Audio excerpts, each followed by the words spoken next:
that he comes into our lives, and often his will is disruptive. And when it is disruptive, sometimes it feels destructive. And you wonder in your own mind, God, are you killing me? When in fact, God is preparing you for something bigger than yourself and greater than yourself and stronger than yourself. And it may be years before your questions are answered and you begin to understand why you had to go through what you had to go through to get to where you had to get.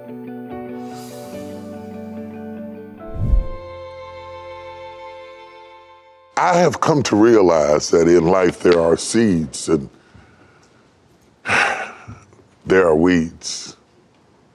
And the seeds and the weeds come up at the same time, like the wheat and the tare.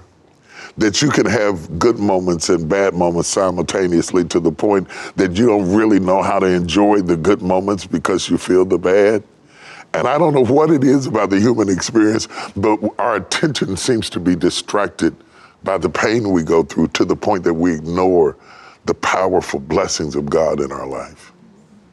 You'll scroll past all the good comments on your social media and find that one bad comment and focus in on that. I'm a pastor, I'm an author, I'm an evangelist. I've inspired millions of people around the world. But I'm just as susceptible as anybody else to life suffering. Nobody gets a pass, nobody gets an exemption.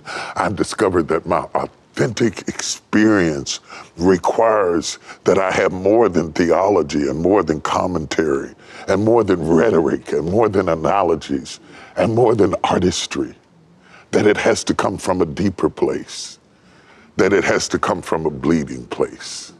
Jesus gives a parable about the wheat and the tare, and the most amazing thing about the wheat and the tare is that they both grew up together simultaneously. And there's not a person in this room that can't see wheat and tare coexisting at the same time. And if you remember the parable, they said, let us go in there and remove the tare. And Jesus says, leave them alone. Leave them alone. The weeds have just as much purpose as the seeds do. Let it all grow up together because Jesus knew that there was nothing in the weeds that could kill the seeds. And you have to know that there's nothing in the weeds that will kill the seeds, even though they're threatening and even though they're overwhelming. And sometimes the weeds get so high you can't even see your own garden.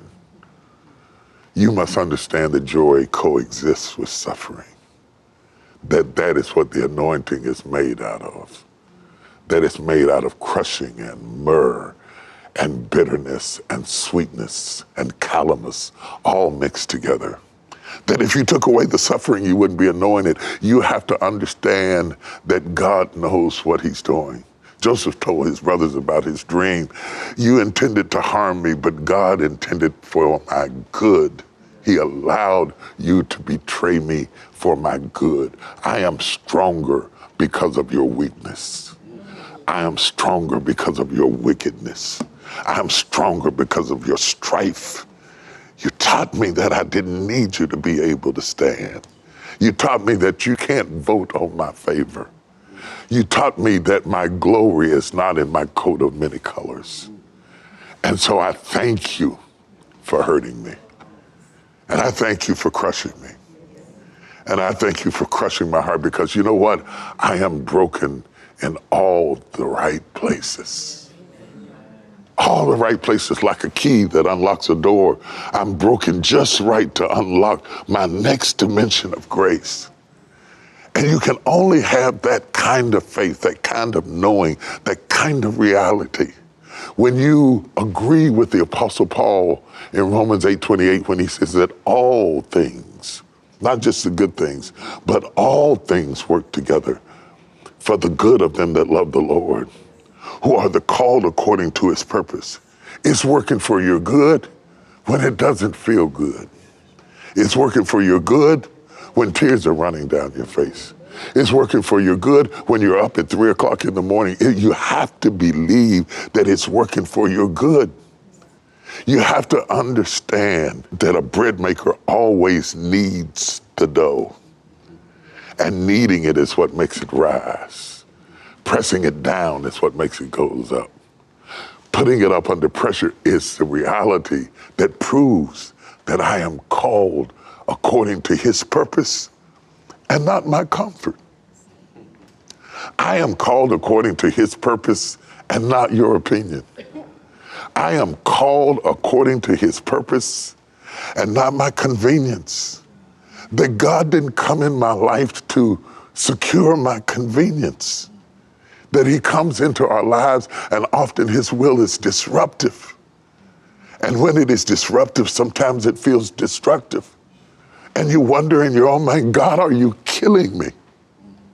When in fact, God is preparing you for something bigger than yourself and greater than yourself and stronger than yourself. And it may be years before your questions are answered and you begin to understand why you had to go through what you had to go through to get to where you had to get. And in the meantime, that's where faith operates. Faith stands in the gap between you understanding and you experiencing. You hold on with all of your might and you believe him in the storm and the hurricane and the tsunamis of life, and some on boards and some on broken pieces, made it safely to the other side. The ship doesn't have to stay intact for you to arrive alive. At TBN, our mission is to use every available means to reach as many individuals and families as possible with the life-changing gospel of Jesus Christ. Thank you for helping make the gospel of grace go around the world. Without you, we couldn't do it. God bless you.